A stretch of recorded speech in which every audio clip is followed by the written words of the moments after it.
Yo.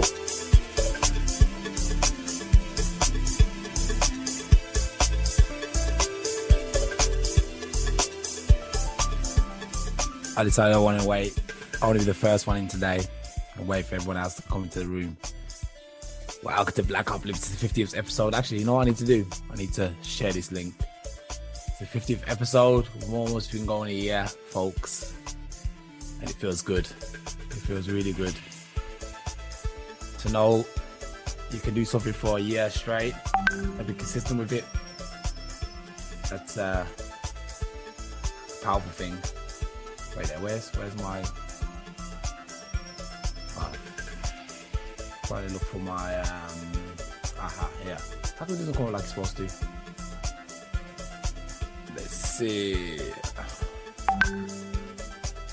Is everyone like, oh, we're coming, we're gonna be there in a minute?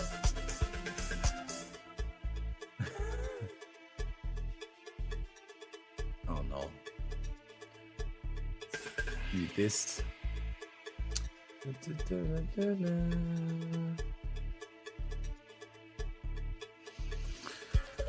Oh, people writing.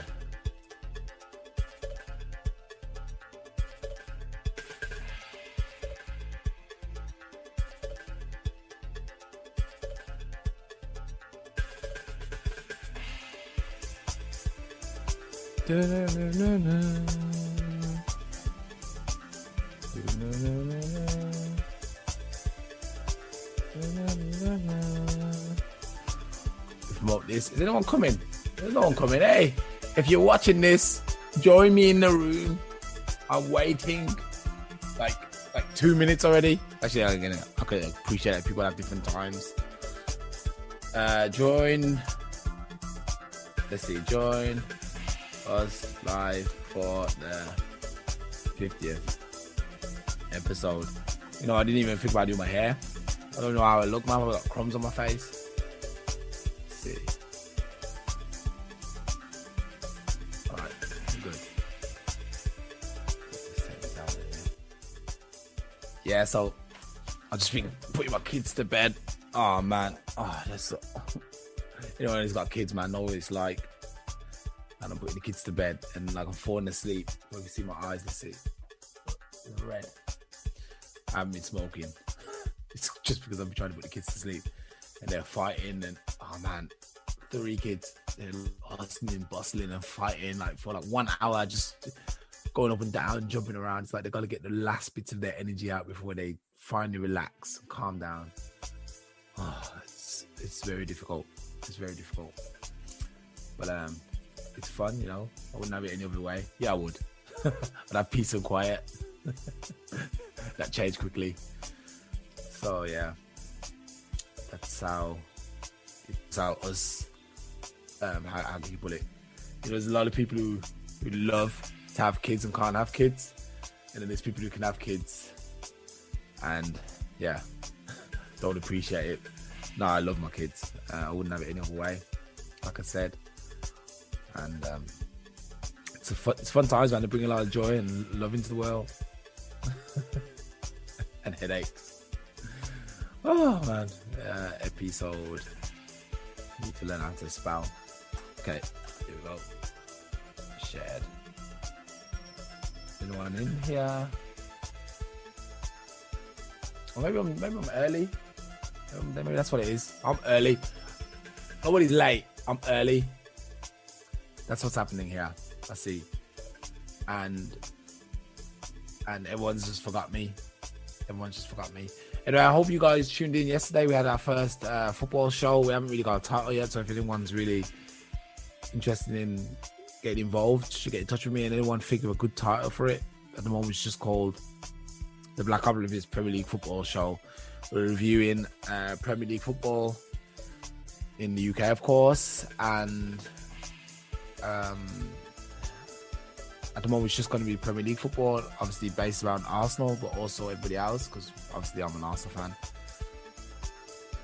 That's our new show coming up on Sundays. The first show was yesterday, Monday, of course, but now it's going to be Sundays from now on. Unless, of course, Arsenal play on Monday. They will probably change it to Monday. We'll follow Arsenal, basically.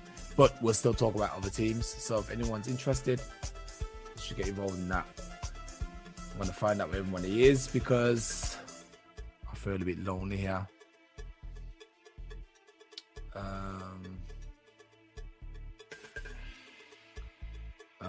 This is it's not unusual. Okay, yeah. It's gonna be like no one joins me for like 20 minutes and everyone's gonna rush in at once. Or I'm gonna be sitting there on my own for the next 20 minutes. Okay, let's see what we're going on. Let's talk about some that have been crossing my mind actually. Oh, actually I want to put. Oh, great. Can I do this as a?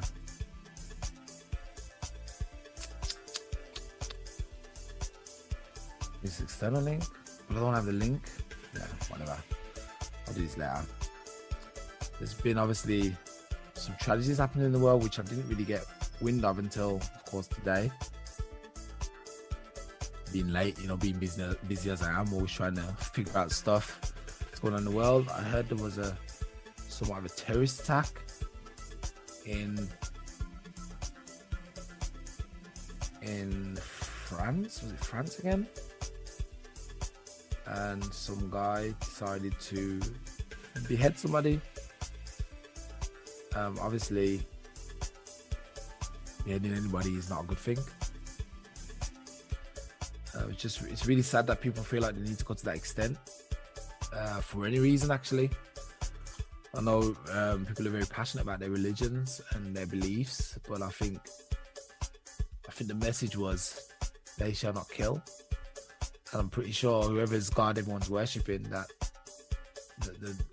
they don't want them to act or respond the way they are to stuff, unless they're planned. I do feel like a lot of the attacks are planned to cause upheaval in the world.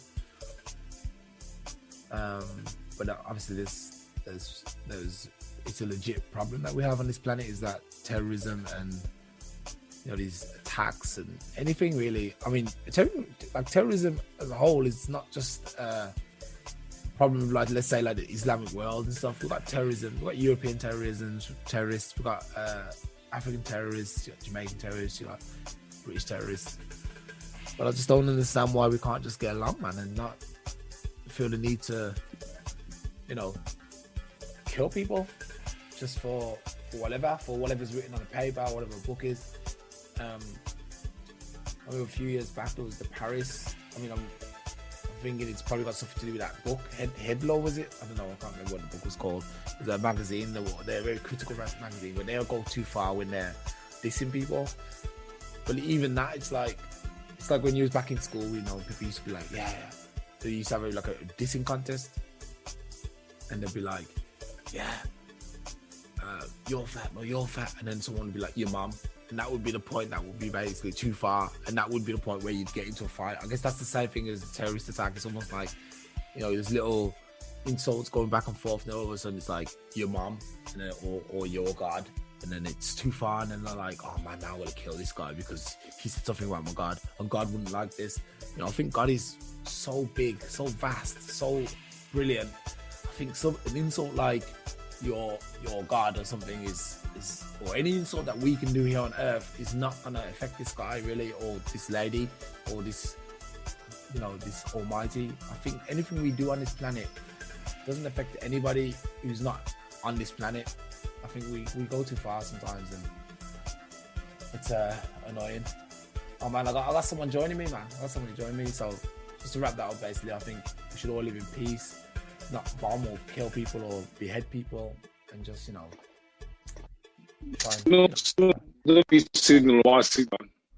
Hey, what's going on, man? Welcome to Blackopolypse. Oh yeah. My signal. I got 10 minutes late. How's it going? I guess you was probably watching, and you was watching me talk to myself.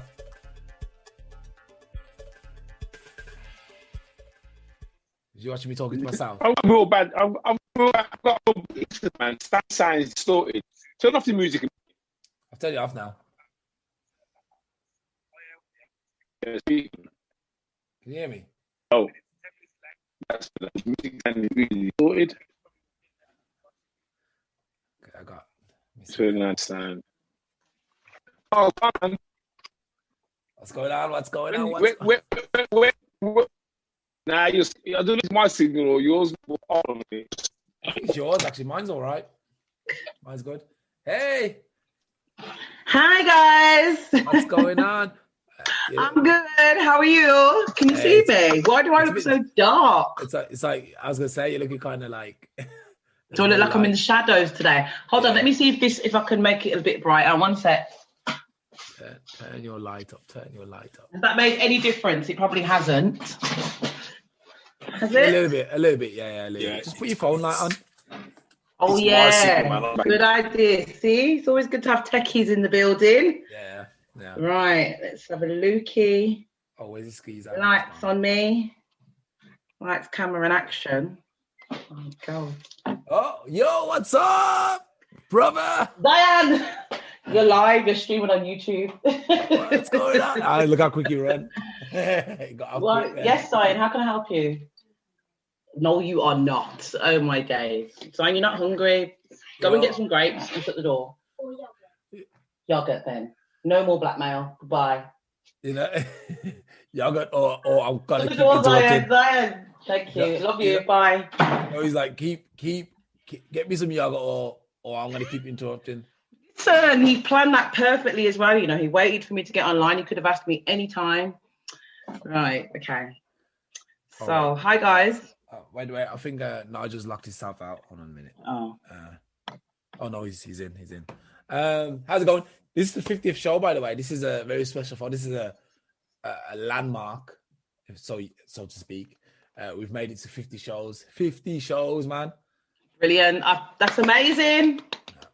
I'm a newcomer, but I'm so glad that I've come to this one. Yeah. I actually want to know if you want to be a permanent fixture, if you've got time to join us a little bit more on a permanent basis. You're not obliged to come every week, but when you've got time, you can chip in.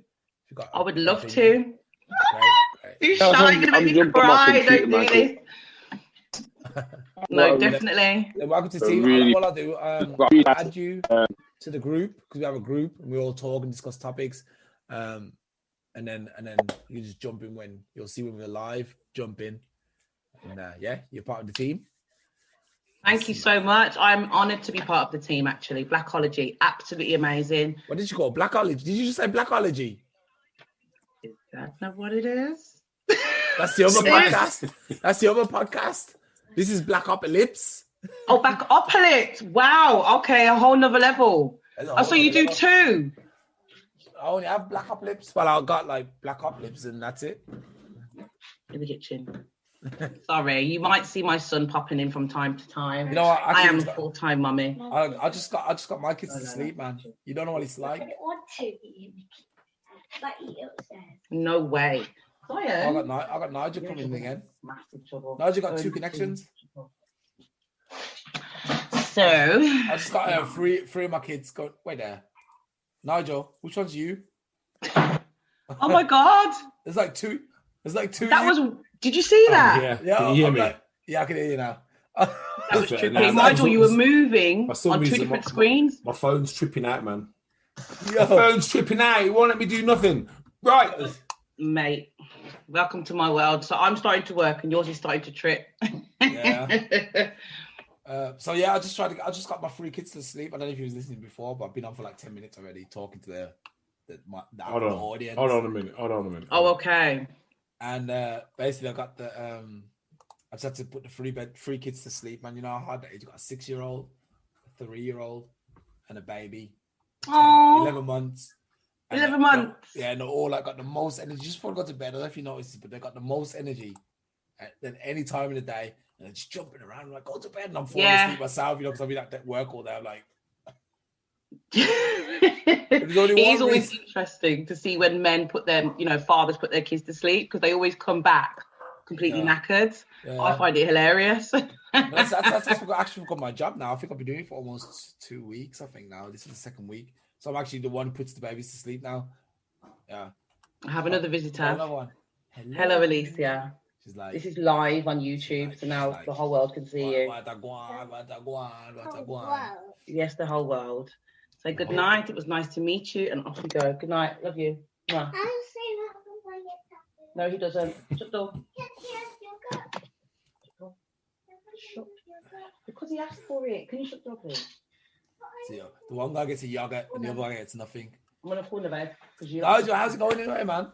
Yeah, I'm good. You know, my phone was tripping out. I don't know what was going on. I was having a real sounding like some Dalek thing, so I had to just transfer it to my computer. So what topics you got today, man? This is the 50th show. No, we wanted to finish up on what Miss Mayo was saying, because we didn't finish. We didn't even get into half the stuff that she wanted to tell us last week. The only thing is I forgot where we left off, man. So I'm hoping she's got. We got to where she was adopted and care came out, and then we just about started on the journey. Yeah. So we're gonna try and move on from there, because there was a lot to discuss. Okay. Sorted. All right, good. Now that you've killed the kids. Yeah, just had to make sure the bribery gave in, not gonna lie. Now hopefully they go to bed. Look, we'll leave you alone if you give us some sweets tomorrow. No, that will keep them up. It was yogurt and grapes. Yeah. Anyway, do you remember where we got left off last week? Because we wanted to carry on. Something about you being adopted. Yes. God, really straight in the deep end. Like... I think we covered a lot of that last week. I think what we didn't actually go through the business. Yeah, what you do. Yeah, exactly. Okay. So, ask me some questions. Throw something at me. Come on. Okay. So, what is major model behavior? What exactly? Is this right there? No. Actually, before we start this, do you? Because obviously, was you a model before? You've got no, I wasn't. So, what made you go into modeling, or did you have? What was your career path before?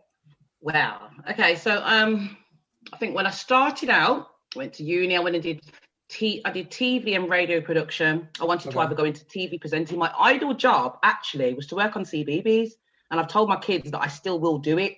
Yeah. Yeah, literally. And the bedtime hour, I need my own bedtime hour. So that was kind of where I wanted to go. Then I've always, like I said, because I've grown up in the care system, I've always sat on many panels. So that's given me opportunities. And I went and did an internship with ITV News back in 2008, which was literally the news world is very gritty. That's what I'm going to say. And I quickly found that wasn't for me. I was more toward the children and more laid back, nice stories and things like that.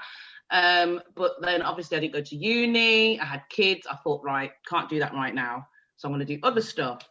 I batted around being a mom. Obviously, I was in and out of work. You don't really get consistent jobs when you're a mom, or permanent positions. So I did a bit of, I worked in housing, but I've always worked with community. So I've always either been family inclusion, resident involvement. I've sat on panels with Birmingham City Council, being a voice for care leavers, BAME communities, just anything that's underrepresented or disadvantaged. I tried to kind of be a voice in that arena. And then I think if I skip, I've just done so many jobs where it's kind of healthcare, support worker, that kind of thing. I worked in disabilities for a little while, which was a massive eye-opener for me. Sure. working with people with severe disabilities or, you know, like terminally ill. So seeing how parents cope and from the other side, and the trust that they put into people to look after their children or their young people. So I've picked up so much skills along the way, but I was just so frustrated about, one, not having a permanent position, even though everyone's always giving me a tap on the back, like, oh, you're amazing, Laverne. I'm like, well, give me a permanent job then. Do you know what I mean? But I was never getting that permanent role that made me think, okay, I can relax now. And this is my income. And this is how I'm going to plan my life for me and my children. And then I think I went through, I would say, a rocky breakup with my youngest two kids' dad. And I experienced some, I'm going to say domestic violence. It's something that I don't really like to say, but I've got to just call it out for what it is. It is what it is. And he's probably going to be like, if he sees this, but, you know, like, it is what it is. And it was the support that I had to tap into to fix myself. Because I'm not going to say that I was perfect in this now, because there's things that when you go through trauma, especially as a child, as you know, I grew up in the care system. I grew up without my mom and my dad. You kind of create a coping mechanism for yourself. So you just kind of put things to the back of your mind. And my way of dealing with life was, I'm strong and anything I say goes. And I really found it difficult to listen to people. I used to just do my own thing. Do you think that's a problem with, let's say, our women, the black women? Because my mom was the same. And she passed that down to my sisters who are the same. And any girl I tried to date who was of our race were the same. So I'm like, don't listen, no? And that's why I think a lot of black males date outside their race, especially when they come from the cities. Like when I met a girl who was black outside in the countryside, she was completely different. I was like, hold on, this is a different girl. The thing is, though, you are a product of your environment, aren't you? Yeah, that's it. If you grow up in what people would class as ghetto, or you grow up in an area where you got to be able to think on your feet, then your whole mindset's completely different. It's like, I've had this same discussion with many people. You know, you can have a black person come to the city who's maybe lived in the countryside, you know, where there's hardly any black folk. They come to the city and they encounter other black people who are, you know, they're streetwise, they're a different level, they talk a different way, they walk a different way. That's a culture shock. So, you know, environment plays a massive part in someone's development. And I think the people who can play both parts, the people who can go from the poor side of the fence to the rich side of the fence and talk the right way and act the right way and have manners and that, they're the ones who will progress, because you can't keep that poor person or ghetto mentality and go any further than this, really. Yeah, you can't grow. People won't have it. I do think as well, you get to a certain age or maturity in your life where you start to actually think, you know what, I am not perfect and I need to, because you start making a lot of mistakes or things start happening to you, which basically cause you more trauma. And you think, as you get older, trauma's no joke. Like, you know, some people don't recover from it. When the older you get, you're not as resilient. So for me, I thought, I am not trying to go through stuff with children. Hell no, because it's going to go on to them. So that's what then made me actually go into counselling and actually talk. And for me, counselling was I thought that counselling was for mad people, or what they would call mad people. Do you know what I mean? No. So it's something that, especially in our community, we don't, you know, tend to want to do. We're ashamed in it. Yeah, because we're always ashamed. Black people are ashamed of everything. Like, I don't go counselling. That's not for me, man. The thing is, though, that very thing, we're ashamed of everything, but we're ashamed of nothing. Because, do you know what I mean? And you know what I mean by that? Because, like, I do. If we were ashamed of everything, then certain behaviours would never, ever go on. Certain ways that we can carry on within the community wouldn't go on, because, you know what I mean, that behaviour wouldn't breed that behaviour. So, but we're ashamed, and we aren't ashamed. This is what they say when they say you're barefaced. You're barefaced. I used to get called that all the time. It's a bit of a survival technique as well. Do you know what I mean? That we've had to put up all these barriers. And I think for me, I remember one thing guys always used to say to me, you don't listen, Laverne. I'd be like, yes, I do. Because I thought I was listening, and I didn't realise there's a difference between hearing and listening, you know? Yeah. So I had to learn that. And, you know, I'll take that one on the chin where I thought, okay, because I think, especially with domestic violence, it's not a one-sided thing. It's usually, you know, two people that don't have an understanding fully of themselves. Yeah. And they clash. And then it's, you know, once it gets physical or the stronger person thinks, right, I'm going to win this argument, you know? That's when it starts to become a problem. Yeah, I was a victim. I was a victim of it too, like domestic violence. Obviously, not a victim, but like I was with my ex-girlfriend. We got into a few physicalities. Own it. You're a victim. You've experienced. Well, I don't see. The thing is, like my wife now. Look, I'm with my wife now, 11 years. I would never think about ever touching this lady ever. My ex-girlfriend somehow brought out that darker side of me where I was like, man, I'm gonna have to kick this girl's butt, man. Really? Yeah, really. And that's what I was like. I was because she was probably doing the same as what you said you was doing. You was not listening. You know, she wouldn't let me, like, for example, like stupid things like when I tried to leave, you know, men need to sometimes just cool off. We need to cool off. Let me go out the house and cool off. I'll be back in 2 hours and I'll say I'm sorry or whatever. We know, we'll talk. My ex-girlfriend used to stop me from going out. She'd put her hand on the door and say, no, you're staying. And I'd be like, why would you do that to a black man? You know? Are you crazy? You know, you ain't seen us on the news. Funny. Have you not seen us on the news where the guys are killing everybody?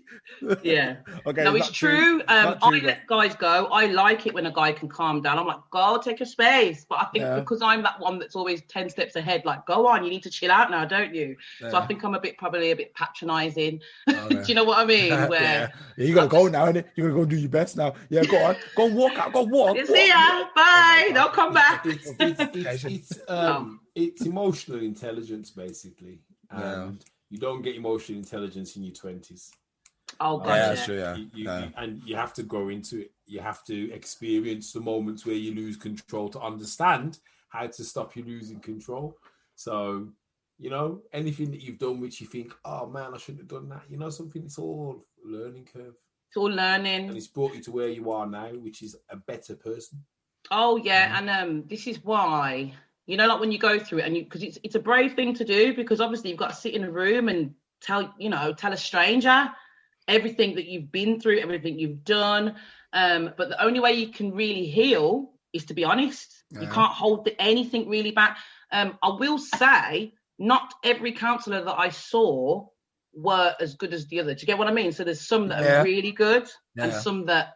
If you go to the wrong one, it can go wrong. Yeah. I think the counsellor picks you, innit? You don't pick the counsellor. The counsellor picks you, I guess. Yeah, but I had two different. So I was with Women's Aid, and my advisor with Women's Aid was amazing. She was an Asian young lady, actually. But when I first went in, I was skeptical, thinking she ain't going to be able to relate to me and my problems. But she did, and what she kept droning into me was consistency. That was all it really was. And just be consistent, stop changing. And I think it didn't even start to work, I think, until probably the last month when it actually started to actually work. And this is when I talk to women now, I say to them, when you start your healing journey, don't expect it to work straight away. Sometimes it doesn't even work till you've left me. And like 6 months, a year down the line, the penny drops and you're like, oh my God. That's what she was saying. Yeah. So therapist, everyone needs a therapist in a way. Everybody, just some people a bit less than more. I think everyone just needs someone who listens to them. Oh yeah, that's it. That is therapy, isn't it? If you think about it, that is it. I think that's what it was. The non-judgmental person that you can talk to, and they're not judging you. When you talk to someone who's close, they talk to you with that closeness. It might be banter.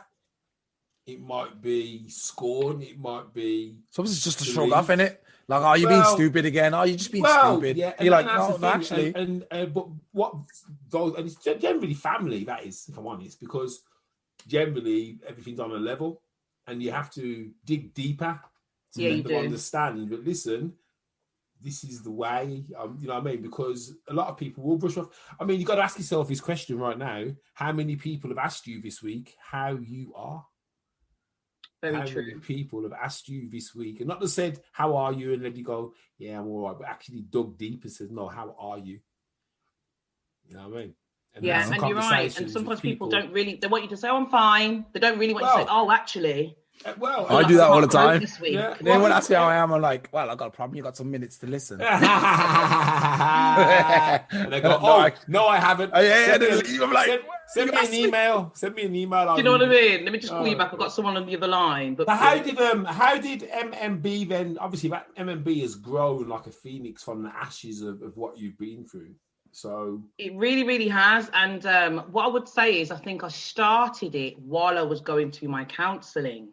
And it was a way, at the first, it was a way of escape for me, because I was like, no, actually, tell a lie.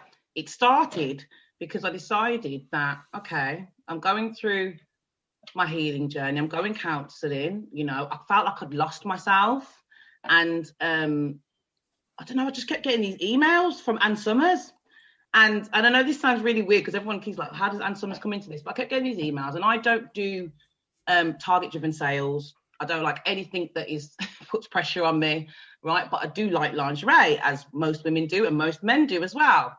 And I just thought, do you know what I mean? And I thought, I need to do something outside of the box, right? And I thought, Laverne, remember who you are. Like, before you were a mom, you know, you had all these dreams and ambitions. Not to say I wanted to be a lingerie model. That's not what it was. But I wanted to make sure that I took care of my body, and that when I looked at myself, I loved myself. And, you know, lingerie is one of them things that women, when they look at themselves in the mirror, they're like, oh, yes. You know, it just gives you that little buzz. It makes you feel confident.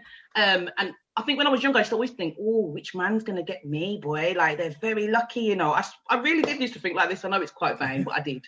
I think most girls think like that, though. Okay, thank God. It's not just me there. It's not just you, no.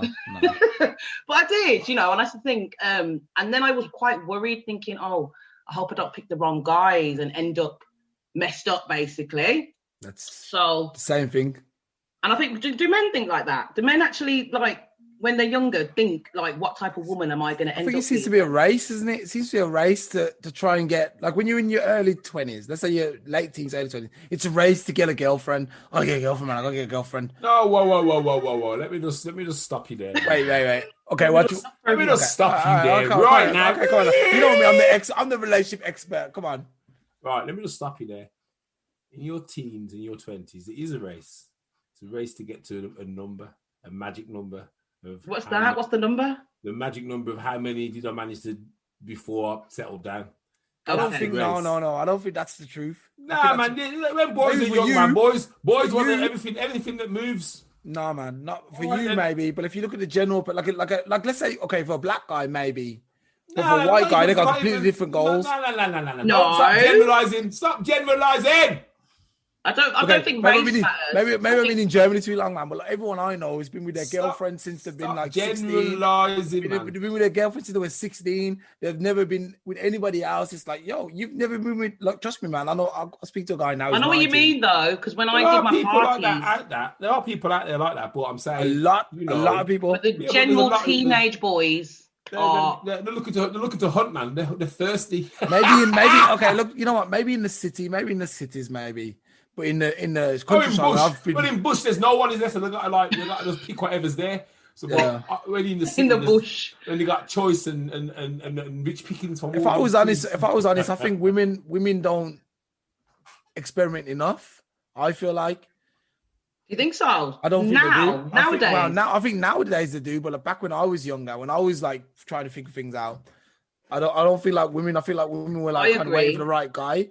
I need to find the right guy. What is the right guy? There is no right guy. That's a myth. Yeah, that's the myth. And that's the myth for men as well. Because like you are, I mean, to a degree, Ray, you are right. Because like I suppose when you're at school, you're thinking, "No, we're going to get married." You kind of whoever's on TV at the time who looks good, you think, "Yeah, man, I'm going to marry someone who looks like that." So you kind of set your standard.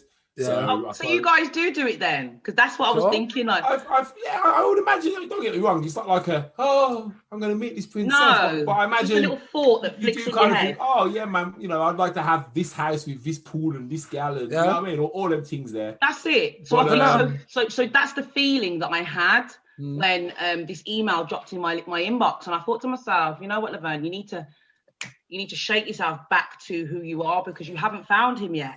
You know, like, unfortunately, don't get me wrong, I had a really good relationship with my kid's dad, but it just weren't going to work anymore. And I thought, I ain't going to be alone. no, I'm still young. So I was like, right, scrub up. And off we go again. So I thought, right, Ann Summers will keep me, I don't know, I just thought. Busy. You know, discount lingerie. It's not from Primark. So it's just, you know, a little bit more value. So I went on it and I went on it unsuspecting to this meeting and I thought, Jesus, I don't know anything about anything. I'm quite prude. There's going to be girls here that are going to be, woo, and I'm just going to be there like, what the hell? This is out of my comfort zone. I really was terrified to go. But the my upline at the time, her name was Yvonne Cotton. She was just like, come on, babe. She was so lovely. I could not say no. So I thought, let me just go. And I think I'm going to go here and I'm going to run. Like, I'm just going to pretend that I'm okay. And as soon as I could get a minute, I'm out of there. Do you know, like, I can imagine what you guys think about Ann Summers parties. So I was thinking all sorts, right? But I thought, oh, this will be my little secret. Do you know what I mean? No one needs to know. Let me just go and see what's going on. And when I got there, walked into this lovely house. I thought, oh, this is nice. As Ann Summers done this, right? It wasn't like lush, but it was nice. Do you know what I mean? And I thought, okay. And I said to her straight away, as soon as I walked in, she was like, oh, hello, beautiful. A lovely, beautiful white lady. And she was just so warming, you know? And I just thought, yeah, I like her. All right, cool. Yeah, you know when it's just real, yeah? And I thought, yeah, I like her. She looked at me like, oh, what a beautiful black woman. And she was like, come in. And I thought, oh, God, what's she going to do to me? I thought, I went in, sat down, I looked around, and I thought, hold on a minute. There's like 6 women in here, and they're not, I thought everyone's going to be supermodels and, you know, these Instagram, no, these are like mums and, real you know, women. Plus size women and, you know, hair tied back in a bubble and tracksuit bottoms and jeans. I was like, okay. You know, and there's just one black girl in there and I thought, oh, you're right. Fancy seeing you here, you know what I was going to say, we should ask her, why are you here? I'm the only guy. There's only supposed to be one token. There's only one token. Do you know what I mean? But it made me relax because I thought, oh, okay, so black girls are in this thing. I thought, all right. So I sat down and I remember, you know, Yvonne was showing us, she was telling us a little bit about the business. She was going, it's about making money. And if you want to start, and I was thinking, you can't train me to run my own business. Like, how can I learn to run a business from this? But I thought, sit down. And she was brilliant. You know, when someone's just good sales, like, just rolls off the tongue and she'll tell you the material and the sizes. And then she started picking up the toys. Now, I started hyperventilating when she picked up the toys. What kind of way there? What toys? Rabbits, yeah. Look at me trying to do. But anyway, are we talking rabbits? Or are we talking like dildos? What kind of toys? Okay, so rabbits are sex toys. That dildos, right, are different to vibrators. Okay. Yes. Oh, so I'm not in that industry, man. I don't know, man. So I'm gonna say so dildos. I'm gifted, so I don't need to. I've never had to use any toys. I'm gifted, man. No, but wait till you get introduced to the world of toys. It will blow your mind. It's not there to replace the man. It's there to enhance your experience. I don't need enhancing, man. I'm good. Nigel. I'm good. Okay, we'll beg to differ. On one of our shows, I'm going to bring some toys in and we'll see. Right? Oh, yeah. To be fair, yes. I've got to be honest. I'm in shock because I thought they were one and the same. No, there you go. Said that one is different to the other. I'm like, oh, so really then what you need to now explain is what is the difference? Because obviously anyone... See now, hold on. I normally charge for this kind of information, guys. This is not normally free. Just give us charge for this. Give us a quick tip just in case we accidentally pick up the wrong thing. Right, okay, so, oh God. If any Ann Summers ambassadors are watching this, I'm going to get shot if I say this wrong. But basically... Actually, I'm going to show you my toy. Okay. Oh, give me a second. Oh, is he really going to get his toy? Hold that thought. Oh my giddy aunt. Should I be scared? I'm scared. I don't know what he's going to do. I think he's in the cupboard, you know. I think his wife he said he doesn't need toys. His wife keeps him in the cupboard, man. Lets him out in the morning to go to work and then back in the cupboard. This is going to be very, very interesting. Yes. And I think, I'll be honest with you, I think it's never been used. There's always a... You know about this? Oh, the wand. Oh, my God. Is that like a Luke Skywalker wand? The wand, man. This is the wand. She's got the right... Yo, this... The wand. Hold on. That looks like some serious branding going on that one. It's never been used, man. What the hell is that? They're meant to be... Do you know that they're meant to be the boss? These are I've heard about, we've just brought out a new range of wands and girls are going crazy for them. If you don't know this dude, you ain't lived yet, man. I thought you said you didn't do toys. You see you. It's always I got one toy. Okay, but it's not been used yet, so you're getting excited to use it now. Looks like a monster. I'm gonna have to see if the missus. Now, by the way, because I can see you looking like really scared, Nigel. That does not go inside the woman, right? Just so you know. Okay? This is me anyway. This is about me, so we're good. Yeah. This is about caressing. This is where you use it on your erogenous zones. So this is me going to go back to now my Ann Summers, my introduction to Ann Summers. This is where I learn about the nerve endings on your body. Yeah. I didn't even know there was a scientific way to have sex. And when I realized that's when the game changed for me. The light bulb, I was like, okay, now I'm interested, right? Because do you understand what I mean? Because for me, I thought, okay, for me, like you said, women don't explore enough. Do you understand what I mean? So for me to get the scientific version, I thought, yeah, this can work for me. It's safe. I don't have to be on the field. Let's see what I can run, Keep that body count down. You know how it goes. So what she showed me, so she brought out this thing called hog ties, which is like it's like a handcuff for your wrists and your ankles. So when she brought it up, she was like, right, Laverne, I'm going to slap this on you. And I literally wanted to die, but I had to act gang. I had to take one for the team. Like, just act like you're okay with this, Laverne. Don't scream. She came over and she's clipped it around my ankles. And she's like, how does that feel? And it actually felt all right. It was velvet. And she goes, look at this. You can unstrap it. And I said, oh, yeah. She goes, so therefore, if you don't like it, you can just rip it off. And I thought, oh, yeah. So she goes, that's the difference with this. And then she goes, now put your arms in. And so I'm looking around and all the girls are in the room going, really excited. I'm looking around. I'm thinking, Lord. Right. And she looked around at the women. This is when I think she did this to me, because she looked at me. She looked at the reaction from the women and she looked at me and she goes, you're going to be very good at this job. And in my head, someone says that to you, it just clicks. And I'm thinking, why did she say that? So I put my arms in and she was like, see, is it scary? And I was like, no, it's not scary. It was quite funny. Then she pulled out this paddle and she was like, right, okay. She explained about the buttocks and how you split it in 4. And if you spank someone in the wrong place, you'll bruise them, right? And it's not pleasurable. There's a specific place on your buttock where you need to be getting spanked. And it's connected to the 3,000 nerve endings. But there's a couple thousand nerve endings anyway. There's enough. Right, I'm sure my nan watches this show. I'm so sorry, Nan, but Nan probably knows. And this is the thing.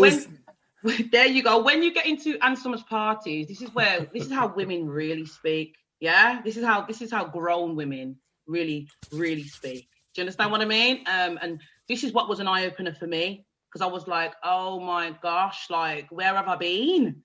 No wonder I'm not enjoying life. Do you understand what I mean? And I just thought, okay, I need to learn. And then I thought, I know so many women who are frightened. You say the word cock and that's it. They're hyperventilating. Yeah, sure. And I was that woman at one point. So I get it. And I just thought one day, and it's just brought so many anxieties down. I now feel confident just to go on a date. I don't feel like, is he going to want sex? Just all these things that people, women worry about. Because I'm like, whether he wants it or not, I got some knowledge up here. Do you know what I mean? Like it just kind of it changes the game. And so how does that fit into the business model then? So obviously, with MMB, you mean? So for me, I think from that moment, I knew that I was going to create something for women where I was going to educate them. Now, in terms of Ann Summers, when I go and do because the structure of Ann Summers is very much, you go into a woman's home, it's very private, and she chooses her friends, and you've got different levels. Some women are like, oh, can you keep it quite vanilla? Some women are like, bring the biggest, vibrator to the party, bring a blow-up doll, bring a man, bring anything, like they want the full whack. So the women, differ. Which is nice, that variety, because I learned when I first started, I had no clue. I winged it for the first, I think, year and a half. I sit there and these girls would be like, oh, have you ever done this? You're like, yeah, of course. But there's no point lying to them, they can tell. There's no point lying. Yeah, Yeah, of course I've done that still. Because obviously the freaks know freaks, innit? So they know. So they say one word, and the fact that's his skill. That's his skill to picking out freaks. I've not got that skill. I can't pick out a freak. But one of our guys who's on this podcast, Simon, he picks out freaks all the time. He knows that. And I know another guy's like that. They can pick out a freak from like 50 yards. And I'm like, how come I just get some boring chicks most of the time? Like, man, because you're boring, man. Boring, okay. Man. What is this?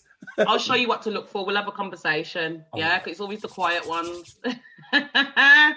And it's just a couple of words, yeah, it's a bit of banter.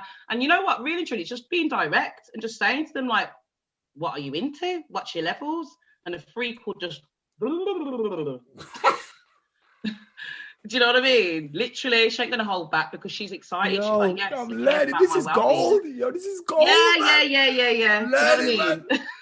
Well done, guys. They've been trying to get me to do this for a while, you know, and I've never spoken like this on a live, so well done, guys. So how have you used what? No, just nervous. No. So how have you used the Ann Summers thing to turn it into almost an empowerment platform? So I think I started off when I was doing my parties, women were very much like, oh, Laverne, I love you. And, you know, I want to buy stuff, but it doesn't fit me, you know, and I'll be like, well, it does. And then, you know, I didn't know enough about styling and sizes, didn't know any of this stuff. But just something just said to me, okay, Laverne, do you know what it was for me? I think it was the fact it was the money. I thought, I love this job, but I'm not making no corn. Right, and I'm leaving my house. Okay, at first it was therapy, but I'm over that now. So I need to make some money. Do you know what I mean? And I was seeing women on the leaderboard. Some of them are making like 40 grand. And I'm like, how are you making this? So somebody said, okay, Laverne, you're not a loser. We don't do lose and we don't give up.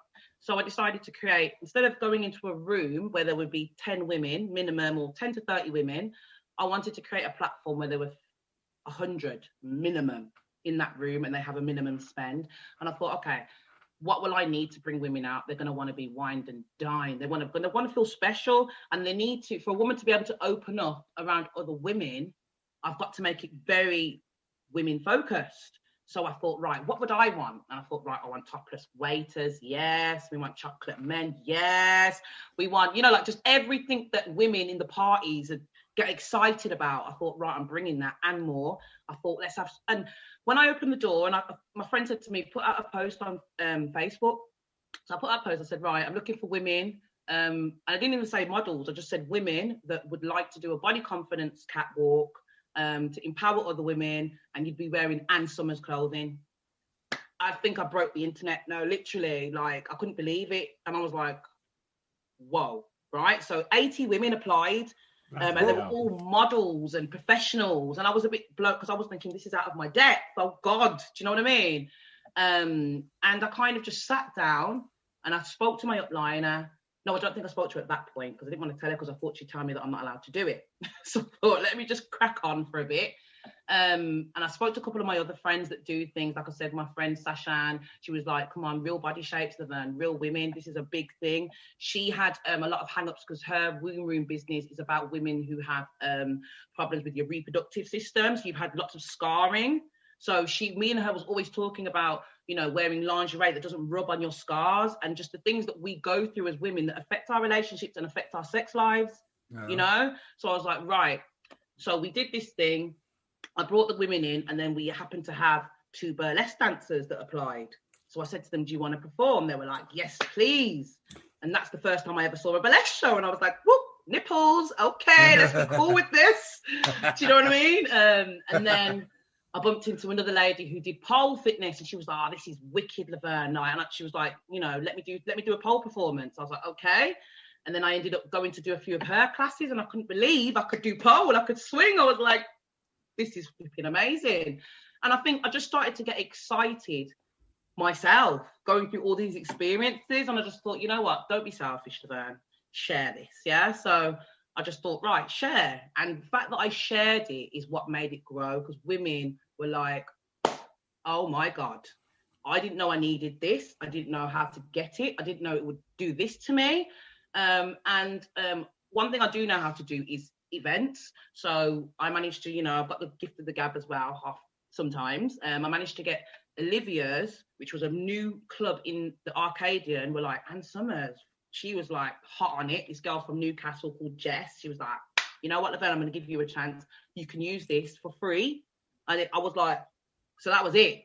I thought, I'm not going to, you know, waste that opportunity. So we went in there. It was, do you ever remember it was like 2018, February, when it was snowing all the way up until March, and it was deep snow. Do you remember that time? I remember that.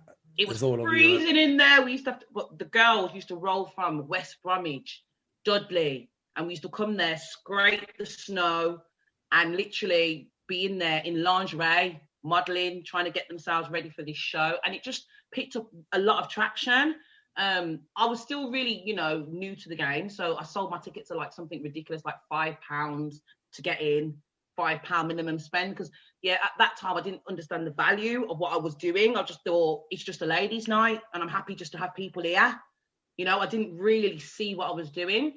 And then there was a couple of incidents where business started to get involved because I was dealing with people. And there were some women there that were coming from, you know, some difficult situations, I'm going to say, where they were just like me going for therapy. They were coming for their therapy. Oh. And at the time, I wasn't seeing it in that light. This is fun and I don't want anything too heavy. So if you're coming heavy, please don't come because I can't cope with that. But obviously, me being me, I'm not going to say you can't come. Do you know what I mean? So these would be like, no, I'm coming. And there was a few little bumps along the way, which then, you know, Ann Summers messaged me because they obviously started to hear what I was doing. They emailed me and they were like, okay, Laverne, what is this you're doing? And I was like, oh, just a little ladies' night, nothing to worry about. And they were like, okay, because we've had some inquiries. And they were like, have you got your paperwork? I was like, oh, yeah, I've got that. So I did. Luckily, I had a model release form. That was it. At the time, it just meant I was able to take people's pictures, but I didn't even understand what it was. It was just a photographer warned me, get yourself one of them, which was Natalie from Elements of Couture. So I'm forever thankful to her because without that, I would have been screwed from the beginning. But what happened was, as time went on, I had to put a lot of safeguarding in place because, as you know, women, we hide a lot of our scars and our bruises.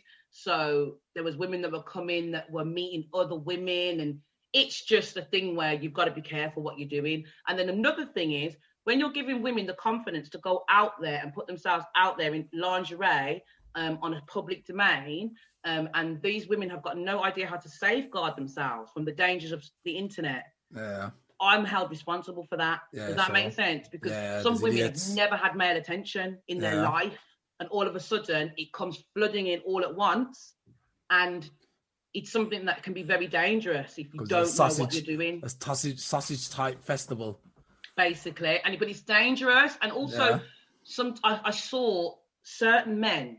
I learned a lot about men when I started this, because there's different types of men in the world, right? And there's some men that see women that will go and obviously take pictures in lingerie and parade themselves around in lingerie as vulnerable women, as women that seek validation, and women that are easily manipulated, right? And they will literally beeline for you. And to be honest with you, like these type of men, they don't even have any chill. They're so blatant. It's like, really? But then they buck against Laverne, and it's not that type of party. It's out. Do you know what I mean? So, you know, and then, and for me, I think a lot of my strength came from that as well, realizing that I had a duty of care to these women. And I think some of the women saw that I was genuinely, you're here to empower you. It's not to seek validation, and it's not to impress the ex or to get back at this one or whatever.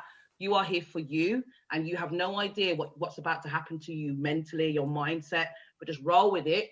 And when you feel like you're wobbling, you come back to me. Does that make sense? And I'm here, someone that you can trust.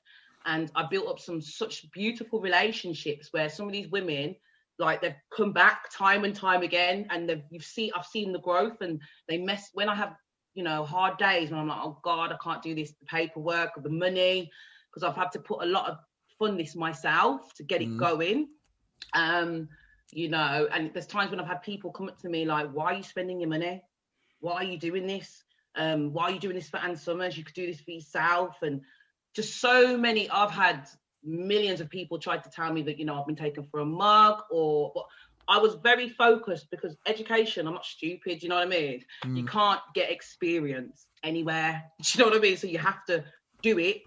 Once you've learned what to do, then you can start making demands. Does that make sense? So for me, once I knew, third showdown, I know what I'm doing now. I've got a strong team, beautiful women that are like amazing. Like, I can't wait to introduce them. I've kind of hid them away. I showed them, but not too much because I don't want no one to nick them off me.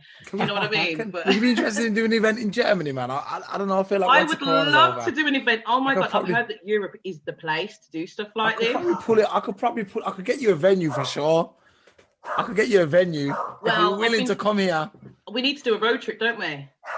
Yeah, we'll do a tour, man. A tour. I'm thinking a tour. I'm here for it. I am here for the MMB tour. And the ladies are ready. They're just sitting here like, just call me Laverne. They're ready. Because I'm telling you, this whole, for me, where I don't get dressed up until the show. So obviously, during the rehearsals and everything, I'm just there in my hoodie and whatnot. And I tried to get away with it on the first show. I was thinking, they won't notice that I'm not going to dress up, will they? And on the last day, they drawed me up like, what are you wearing? I was like, So I pulled something out and I nearly died. I'll never forget it. I was like, is this what you lot have been doing? And I thought, Laverne, how rude of you to put women in that position and not want to put yourself in that position. Does that make sense? So we've obviously we're going through crazy COVID times at the moment. Yeah. I mean, what's the kind of future plans? What's the direction at the moment for you? Well, I know for a fact that there is a massive need, if not now, more than ever, for a female empowerment service that works, that is very unique, that is out the box, and that women can tap into to feel good about themselves. Because you know what lockdown does to you. There's no nail salon, so don't know how I'm getting these off. I better get them off by Wednesday. And then, you know, the hair, just everything. We're just going to look quite crap soon. So I think that women are going to want to tap into something. So I'm looking into turning my services online. So yes, I can't do a live catwalk in person, and it kind of will take away that personal touch, because I know that women want to come out their houses and cheer these women on. It's absolutely amazing. The only way men can come, you can come and see one of our shows, but you have to be a topless waiter, right? Which means you serve us. So when the women walk through the door, you meet us at the door and you escort us to our tables. And we wave you over for our cocktails. I need so my you can be that guy, or you can be on our panel. So we have a panel called Balls and Banter, right? Okay. And this is really exciting. We've had some resident people like Tash Official, which is a really gorgeous model, which the ladies go crazy for. And then we've got Smash, the comedian, Smash the entertainer. He's really, really funny on it as well, one of our residents. So he keeps it going, the bubble of it and all. And, you know, women ask questions to these guys about, you know, about sex, the bedroom, relationships, you know, about a body type. And we have guys that actually mess up. So we've had a guy on there before saying, never do this, guys, in a body confidence event.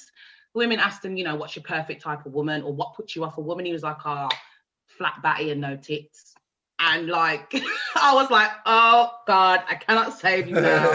And he literally did a quick exit shortly after the panel, because it was like, come on, you can't say that in a room full of women who are trying to empower themselves. Yeah. But, you know, it's all light banter. And at the same time, he was being honest. So at the same time, I said to him, you know what, you're being real, and this is what we want. We don't want guys on here going, I worship you. No, keep it on. Do you know what I mean? Because you're here to learn as well. No. You know what I mean? So, yeah, and it's brilliant. But yeah, so I want to go online with it. I do want to take Ann Summers live online. I've got this feeling that it's going to be amazing, but I've got some more research to do to have a virtual live event. And that's all I can say. I am tapping at Ann Summers at the minute, because I'm saying, you know, come on, done some groundwork. Come on. You know what I mean? Come on. Do you know what I mean? Like, we can do something amazing here. Or I've got other lip brands that want me. Do you know what I mean? And I'm thinking, I love Ann Summers. This is where I kind of found my sass. I don't want to go. But at the same time, I have to make that money. And there's a lot of people that need this service. So I've got to make that pay to make sure that I can provide it. Do you know what I mean? So, yeah, absolutely. So here's the thing. How do I get an invite to the pie?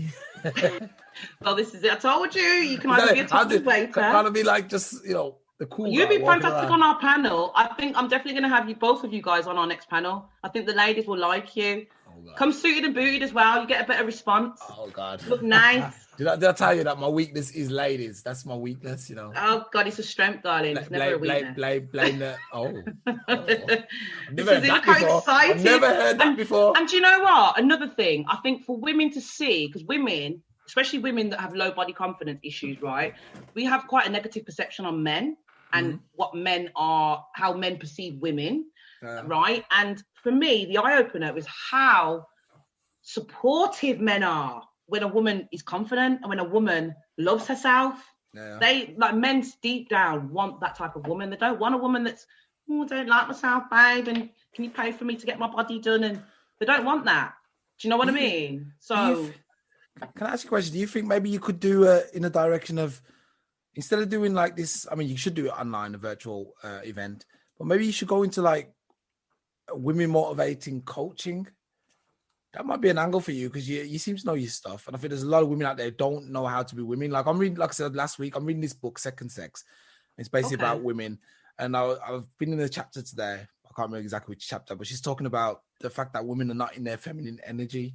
I completely have told that. And I guess you really understand what that means. I think a lot of people don't know what that means. I think I need to read that because we have a class. I've got a friend who talks about that very thing, the feminine and masculine energy. And at the moment, well, it's not even at the moment, but if a woman is not in her feminine energy, she's not attractive to a man because the man isn't looking for that masculine energy. He wants the submissive, you know, the one who... Not even submissive. I think submissive is a strong word. But yeah, it's femininity. Femininity. It's submissive. Right. It's submissive. Especially in our culture, you have to remember, we never see our mums in her feminine energy. Yeah. We don't see that. We don't. So, you know, because mums, especially back in them days, very modest, petticoats and slips and stuff. Yeah. So we never even see them kiss their husband or their partners. Yeah. Do you know what I mean? Yeah, so we don't know how to do it. Yeah, and they're always making decisions. You know, making decisions is actually a masculine energy.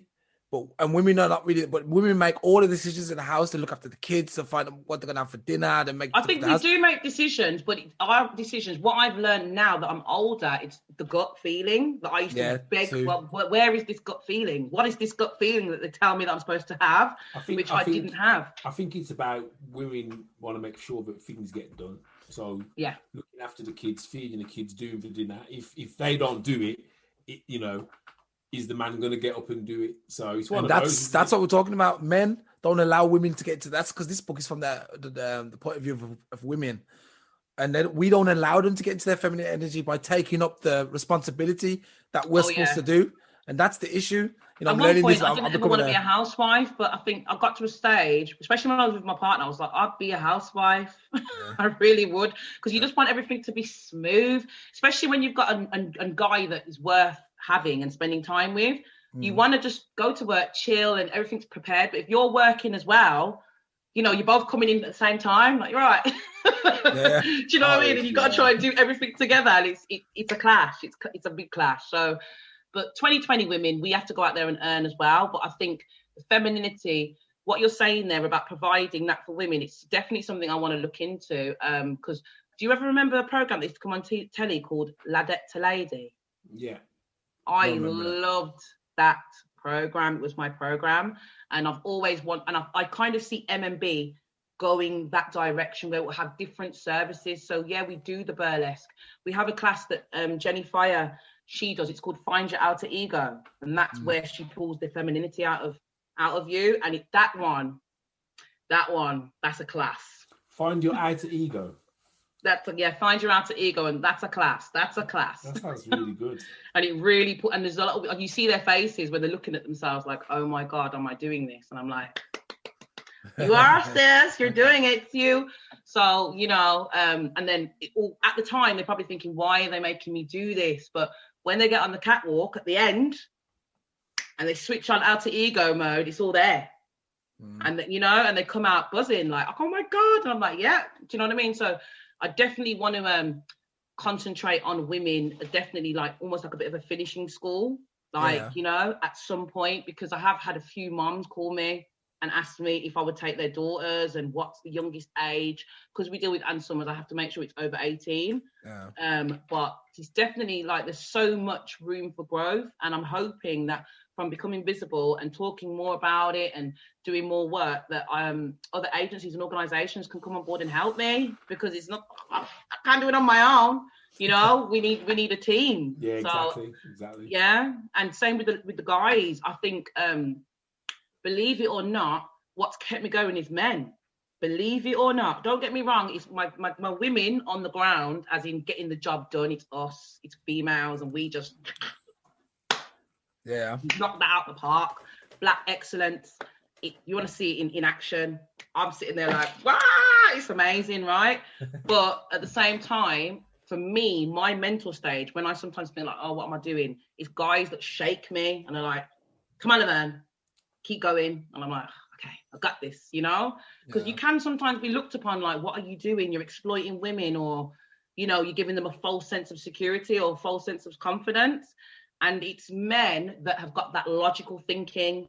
Does that make sense? And that make me realize, oh yeah, remember why you're here. The thing is, it's all about numbers, isn't it? And no matter what you do, if you offered free rice to the world, 50% of people say, no, you can't eat that rice because it's going to make you fat, or it's going to do this, or it's going to do that. So there's always going to be someone who's got something to say about anything that you do, but you're not interested in those people anyway. You're interested in the ones who want what you have to offer, who need what you've got to give. So I'm enjoying it. And like I said, the reason why I always keep saying about the guys is because a lot of people will think, yeah, guys will support what you're doing because you've got women parading in lingerie and it's appeasing to the eye, but it's not. Do you know what I mean? On a mature level, it's deeper than that, because I feel like men are respecting the fact that I'm trying to actually help women, which in turn then helps them, you know? So the fact that men straight away recognize this as a genuine gesture and not just an excuse to parade myself around the internet or parade other women for validation, and they can see that actually she's making a difference, and you know, I'd send my daughter to her, and that there for me, that's really good. I'm really proud that I've managed to like create something that men also give a nod to, so women don't feel, because this is what it is when women do lingerie modeling and whatever, the stalkers, it's so unsafe, it's ridiculous. Oh my God, I've heard some stories. Today I was talking to my Halloween friend Lucy Dawson, who I posted for Purple Tuesday, saw on my page today. And she has been going through horrific stuff online since she was 14. She's had her account cloned like 4 times. She's been accused of having affairs with Katie Price's partners, like, because she's been on the internet, you know what I mean, and done that type of thing. She's just been through horrific stuff that I was like, wow, that can happen. And she was educating me, and I thought, right, I need to know all of this so I can protect the women that I work with.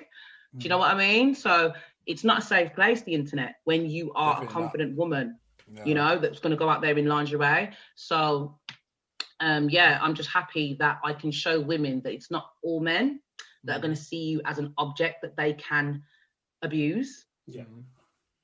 Basically, do you know what I mean? And help you differentiate.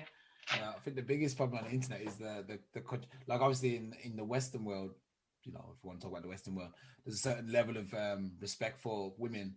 But once these guys on the Eastern side of things get hold of you know, like, I'm sorry to call them out, but they're like these Muslims and the Indians and all these guys. And it's like, guys, relax, man. Relax. But they say such the most degrading stuff online. I'm like, guys, man, what is this? This is the thing, but if you catch them on their own in a dark room, you soon see that all those things that they're accusing you of, they're into a lot more. So this is the thing, and you know, I've seen some things, and I just thought, right, women, we need big sisters, we need aunties, we need that vibe where it's not just telling you what to do. Teach us.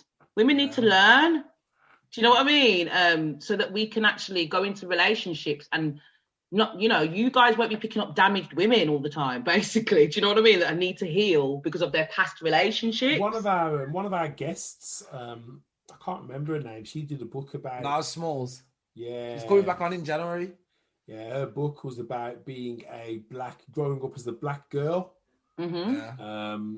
feeling emotional wounds in it. Yeah, and I think she's done that book as a kind of tool to help young black ladies kind of, I suppose, understand what's going on, because as a community we are very held back, we are very quiet, we are very damaged, man. We're not going to talk my business, but what we don't realise is that talking is one of the easiest ways to heal, is one of the easiest ways to feel better.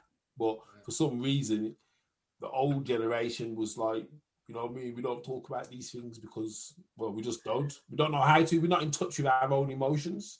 Do you think that maybe the times that they were living in might have impacted on that? Absolutely. Having time to actually even... Absolutely. I mean, you're not even talking our forefathers, you're talking about the ones before them, you know, a lot of, you know, being human wasn't, I suppose, allowed.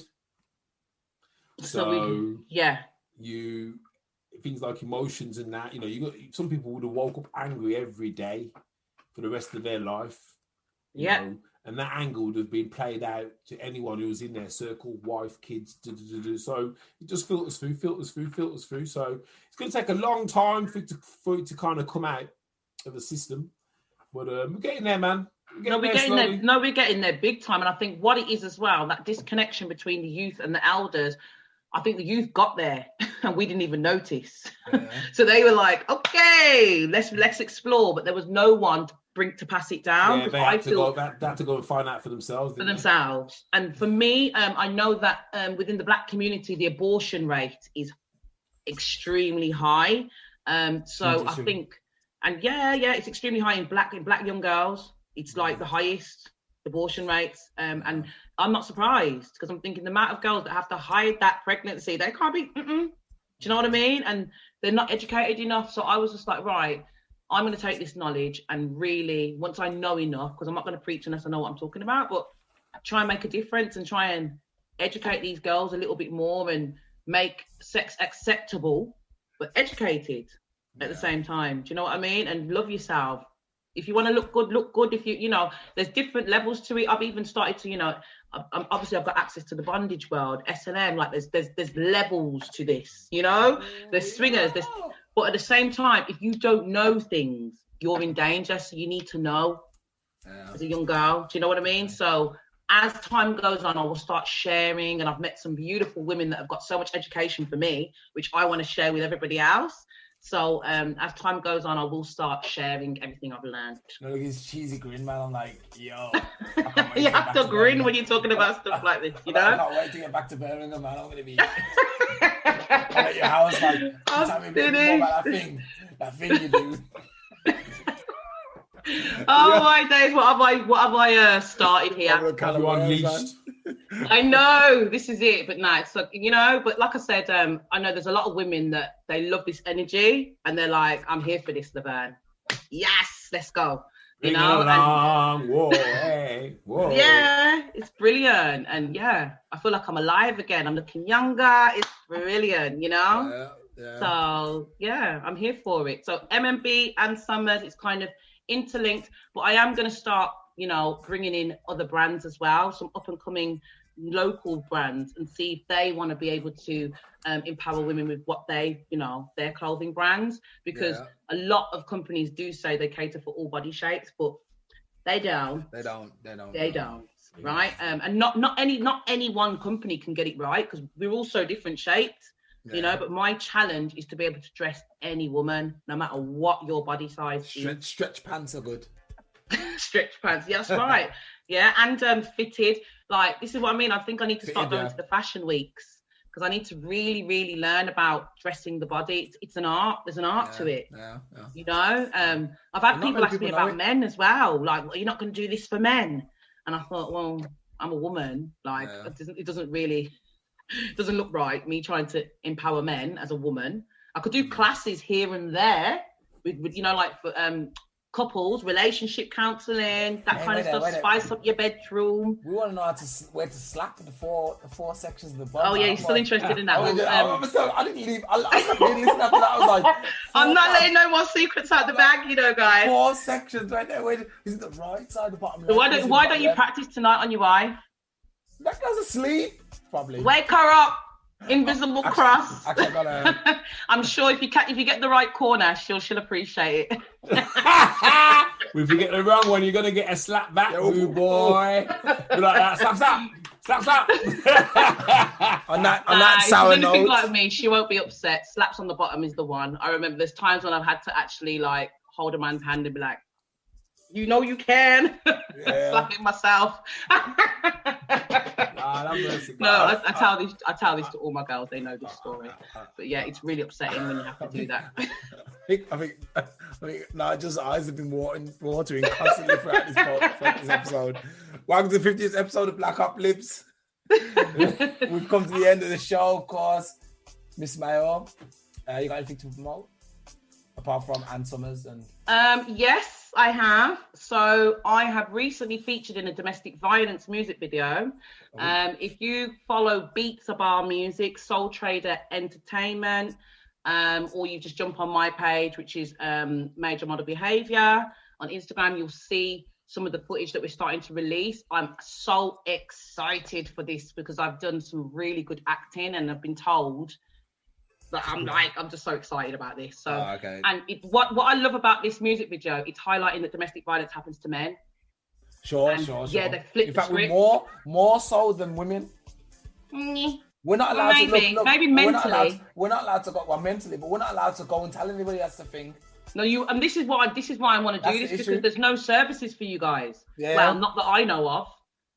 So I'm hoping that from this music video and raising awareness, we can get some services set up for men that are going through coercive control, have those abusive partners, because it is real. I've got a couple of friends that are, heartbreaking what I've seen them have to go through because they're men, they've had to hold it on their chest. Yeah, and you gotta, just walk it off, horrible. Man, walk it off. You're not allowed to cry. You're a man up, and you'd be like, hey, dude, I got feelings too. I'm watching it. I'm watching it now. Sorry? I'm watching it now. Oh, are you? It's brilliant. I'm so excited for it to come out, and the quality of the video, everything. The guy that was we've flipped the script, and the guy that I'm acting with, he's actually featured in Doctor Who, so he's actually an established actor. And there's a young girl in there who her name's Alicia Burke, and her dad was in Peaky Blinders. So I'm with people that really, they're all talented, really exciting people to work with. And I'm just really excited. And one of my MMB girls, actually, who's so talented and she's like a dark horse. She doesn't even realise. I brought her on and she done all the makeup. So all that bruising and beating up that you're going to see, that's my girl, India, who's done that. And I'm just so excited to be able to also pull people out of MMB and put them on certain platforms and push them further. So it's not just about your body. It's also your talent, your mind, who you are, to push you to be the best version of yourself. So I'm excited for my first project. Beacon. Thanks. I'm really excited. Excellent. Nigel, you got anything to promote? Yeah. Quiet. Last week it was me who's quiet. This week he's quiet, man. Yeah, you can catch me for small business online marketing advice at Love Sales Hate Selling. Love it. Come and check it out. We've got a large selection of videos on at the moment. I was looking through there today, and man, the page is popping, man. There's video after video after video. You've got Big Nanny's, haven't you? Big Nanny's coming. No, she couldn't make it. Unfortunately, her husband's not well, so we had to cancel. But I am doing something with Big Nanny's in the future, which is going to go live. And we're watching we that. Also agreed that we're going to do an interview spontaneously on a Monday, Wednesday, or Friday, sometime over the next 4 weeks. So watch this space. Cool. Guys, we made it. 50 episodes. Mayo, I'm looking forward to adding you to the group and seeing you more often. Thank you so much. I feel very welcome. Yeah. Nigel, you know how it goes, man. I'll see you guys next week. Oh, lovely. Thank you so much. Yeah, peace. We'll go out with the music. Okay.